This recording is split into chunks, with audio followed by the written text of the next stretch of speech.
Hello and welcome to tonight's book reading session of Preparing for the Day After, a picture ebook. Preparing for the Day After is a photojournalistic treatise on disaster mitigation published by me, Malini Shankar, and Walter Keller for the 10th anniversary of the Asian Tsunami. Tonight we will learn about the impact of the Asian Tsunami on the economy and tourism in the short term and long term, as well as on infrastructure. It is chapter 17, part 1 tonight. But let us first recap what we have learned in the previous book reading session before starting tonight's session. Water and sanitation are central to developmental discourse. Culture-sensitive food security has also evolved out of local agro-meteorological conditions prevalent in an area. Livelihoods based on local agro-meteorological conditions are the best means of ensuring livelihood security. Climate change adaptation, menstrual hygiene, especially for indigenous tribal women, solid waste management, universal health care access, sustainable development goals, they are all factors to be included in the development agenda. Media personnel have to be trained in reporting disaster preparedness or the lack of it at district level. Disaster is the impact of a calamity on the human landscape. This includes the impact on lives, livelihood, livestock, and landscape. Now let us start with the chapter on the impact of the tsunami on infrastructure, tourism, and the economy in tonight's reading. Apart from the fact that the Asian tsunami took a large toll of humans in 14 countries, its impact was felt greatest on livelihoods, scaling up the disaster economically as well. The ocean plunged into land, pulling down civilization as well as trees, birds, animals as debris marched inland. Apart from the highest death toll in any recorded natural calamity, the Asian tsunami destroyed livelihoods on an unprecedented scale. Tourist resorts, local vendors, tourist guides, and their establishments were smashed flat, ruining all accoutrements and paraphernalia, be they beach seats, umbrellas, fences, surfing equipment, immovable properties, rafts, boats, surfing sails, yachts, tea stalls, beverage kiosks, ovens, quite literally homes and hearts, were all pounded by the waves. Locals who owned shops to cater to the tourist needs were more vulnerable in the aftermath of the Asian tsunami. Without these aids, economic revival was quite literally at stake. In any natural disaster that overwhelms the landscape, it's the community's resilience that is hampered by loss of livelihoods. Barnabas Manju, a Nicobari chief tribal captain in Pulo Bay in Campbell Bay, who is now 40 years old, that was in 2014, I guess, told me in an exclusive discussion, I quote him, I did subsistence fishing for a livelihood. We lost our fishing canoes. I had gone by canoe to Kondul for Christmas celebrations. The canoe was smashed out of existence by the tsunami. 15 members of the village in Pulo Bay were killed in the tsunami. I hail from Kondul, but my wife had property here in Pulo Bay, that is in Campbell Bay, that I used to work on for a livelihood. I lost my 2 sons and my wife to the tsunami. NGOs taught us alternate livelihood skills like kitchen gardening, but fishing is central to our lives and livelihoods. I guess, like me, all the survivors of the tsunami have forgotten kitchen gardening. His words echo the significance of agro-meteorological deference to traditional livelihood. Restoring livelihood independence was such an insurmountable challenge that it fell upon UN agencies like UNDP to think out of the box and design work for food programs for survivors during reconstruction. In India's Andaman Nicobar Islands, governed by the Government of India directly, livelihood support and generous subsidies were the mainstay of rehabilitation and relief package for the tsunami-affected islanders. 6,313 families in 7 inhabited islands of Andaman Nicobar Islands, which were the worst affected by the tsunami in India, were given livelihood subsidies on the following lines. Livelihood subsidies for agriculture, fishing, industrial training and employment, veterinary health care, subsidized purchase of agro commodities, etc. The tsunami survivors got further doles such as free groceries, medical care, water and sanitation, and clothing, regardless of employment status of the islanders, for more than 30 months after the tsunami.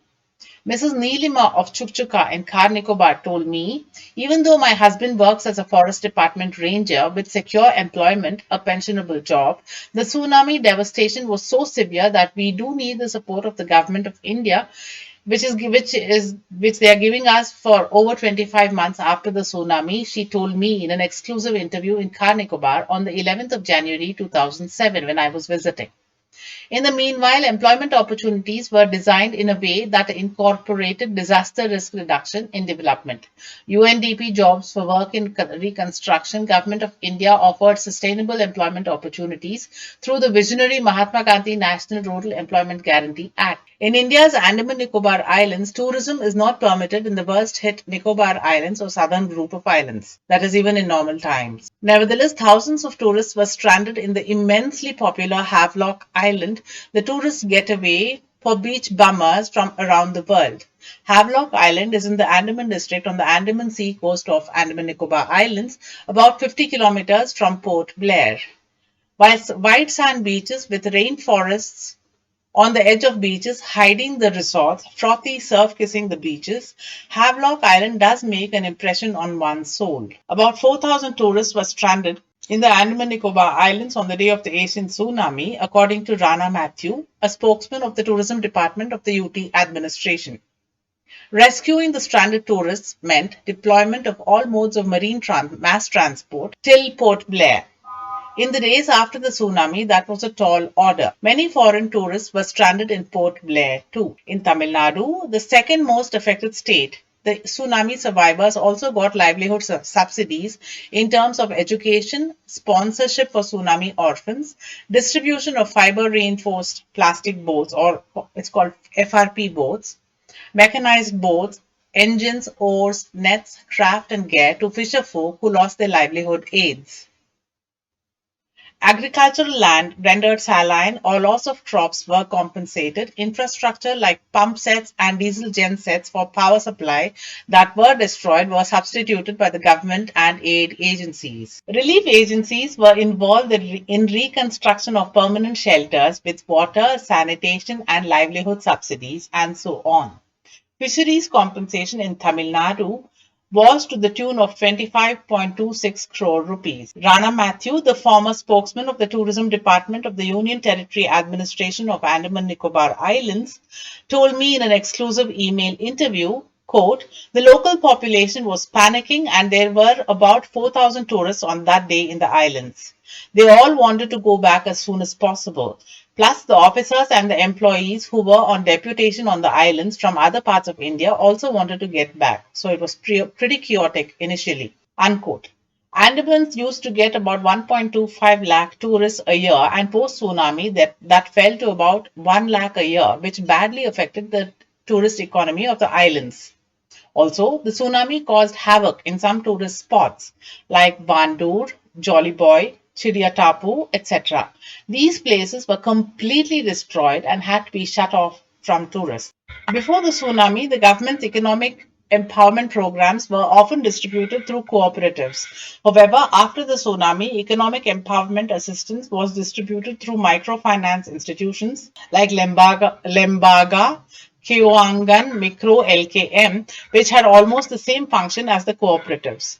The Rehabilitation and Reconstruction Agency reported that 146 LKM had been established with total funding of 113.83 billion rupiah or 0.00935.871 billion US dollars. The speed of growth of the numbers of LKM after the tsunami could on the one hand serve as a catalyst and speed economic growth and recovery. On the other hand, most of the LKM that were formed were not sustained and the amount of aid given did not have a significant effect on community economic growth and equality. The number of LKM in Tumarium Aceh Jaya post-tsunami grew by two compared to before the tsunami, so that there were 10 LKMs after the tsunami. Among these groups were savings and loan cooperatives, cake making and sewing groups. Unfortunately, the number of LKM has currently declined to only 2. This was caused, among other reasons, by LKM members' low awareness of the importance of repaying loans, a weak market for products funded by LKM, and low management skills and knowledge as a result of less than optimal accompanying support. In the small industry sector, many aid programs were conducted to help community economic recovery, but after the rehabilitation and recovery period ended, these small industries were no longer sustained. One cause of this was that marketing networks were limited to the local level and local demand weakened as a result of the end of the reconstruction period, causing the failure of these small industries. Unquote, reiterating the need for eco-friendly and sustainable livelihood options for livelihood security. After the tsunami, most of the NGOs and the donors that gave aid in the livelihood sector viewed the tsunami victims as the objects rather than the subject of the aid. They thought of the tsunami victims as weak, so most of the aid programs were targeted at short-term needs and physical projects and took a paternalistic attitude, and the format of the aid was not in accordance with local needs. As a result of this, the communities were not self sufficient. Moreover, many of the outside aid programs after the tsunami developed a communal attitude of relying on outside help. More than 90% of the population of Lambada Lok is fishermen or fish traders. Of the fishermen, a large part use thep boats, that is less than 5 GT, and only two boats have larger measurements around 30 GT. The estimated number of boats in Lambada Lok at present is 25, and they include all types and measurements. The income level of fishermen using small boats is between 900,000 rupiah to 1300,000 per month, while those who use large boats earn rupees 100,000 to 150,000 rupees per month. Fishermen work 26 days per month. Fridays are taboo for seagoing, making one trip per day. Fish traders sell fish in TPI Lambada Lok and Pyongyang Fish Market in Banda Aceh. In addition, some of the residents work in coffee shops and small restaurants or as peddlers selling building materials and fishing equipment, says the International Recovery Program report. This is because mangrove forests function as a nursery, feeding and spawning ground for various aquatic species such as fish, shrimp, and oysters, according to Dahuri et al. From a 2001 publication. Several studies have shown that there is a positive relationship between the mangrove ecosystems and fishing resources. Mangrove ecosystems contribute to 27.21% of the pelagic fish production in Aceh province, according to Indira 2007. Efrizal 2005 states that mangrove ecosystems contribute 44.18% of demersal fish production in Bengkalis district of Riau. Paw and Chua 1989 is the publication I quote this from. They state that there is a positive connection between the size of the mangrove areas and catches of Penadier shrimp in the Philippines. Mathew Subroto and Nanmin 1977 found a positive connection between annual catches of shrimp and the size of mangrove areas throughout Indonesia.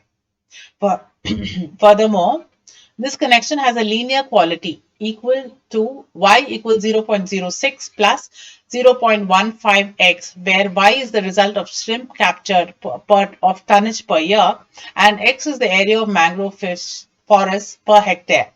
Sudar Mono 2005 found that around 30% of sea fishing production depends on the existence of mangrove forests, because mangrove forests are a breeding place for sea species, including several kinds of fish. The need for bioshields conservation on the coast was perhaps the biggest lesson learned from the tsunami. Another significant lesson in Indonesia was the need to sustain livelihood security. In this direction, training for augmentation of production was given to aquaculture farmers and fishers. The Aceh government hopes to promote the importance of developing silvo fishery ponds to individuals and businesses. If possible, it is intended to establish the adoption of the silvo fishery model of provincial level policy. This will cause a huge increase in results and benefits from mangrove forests, both in economic and environmental terms, including their role in mitigation and adaptation to global climate change. The development of intensive ponds by opening remaining mangrove forests must be forbidden, as this is opposed to the aims of silvo fishery. To guarantee protection of the ecosystem and ensure long-term results from coastal rehabilitation efforts made by the silvofishery approach, it is best to formulate a village regulation regarding ecosystem management. This regulation should be drafted with the involvement of the community and the agreement of residents and village government. Silvofishery models on a wide scale and long term will create a green belt that will function to protect national and individual assets, which are homes and aquaculture land in itself, from natural disasters. Because of this, it should be promoted by a clear government regulation.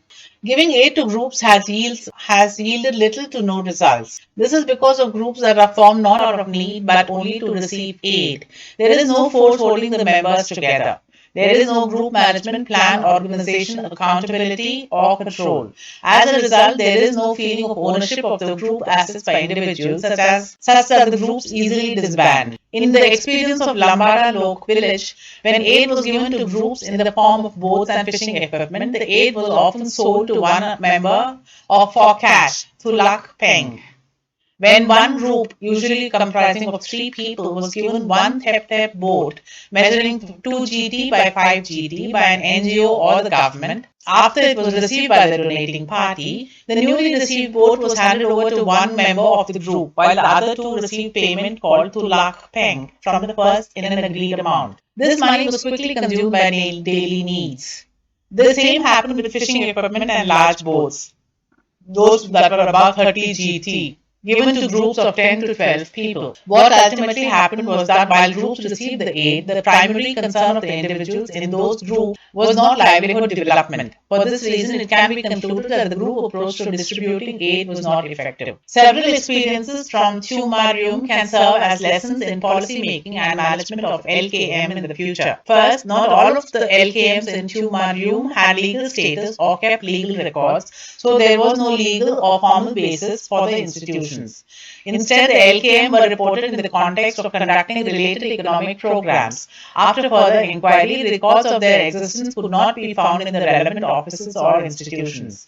Their lack of any legal formal status caused the LKMs problems when it came to obtaining further funding or assistance, as one of the donor agencies' criteria was that local institutions have clear legal status in order to receive aid directly. The lesson from this is that donors or NGOs should help local institutions in arranging for the legal formal status of LKMs, including technical support and capacity building for management. How lessons learned contributed to recovery in Indonesia. Based on the testimony of several key informants, the original formation of the LKM occurred out of a process of agreement and cooperation without the approval of any legal body.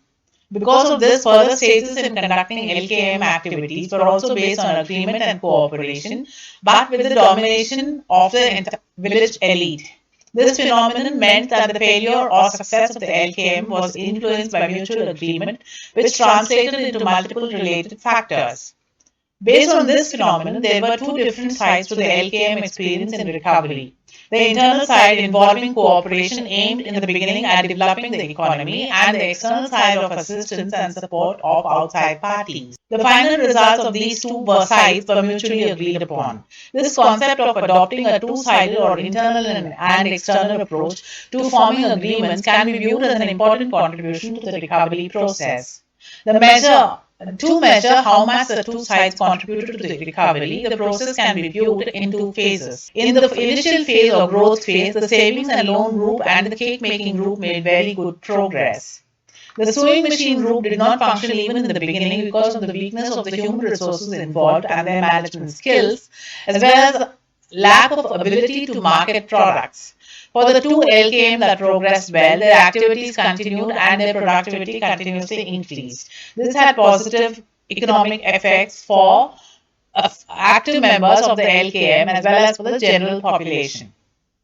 However, in the continuation phase, a crucial period, the commitment to cooperate loosened. Productivity also declined, influenced by weakened buying power. In the case of savings and loan LKM, borrowers began breaking their commitments to return the money they had borrowed. The cake making LKM could no longer sustain productivity because of the small market for their product.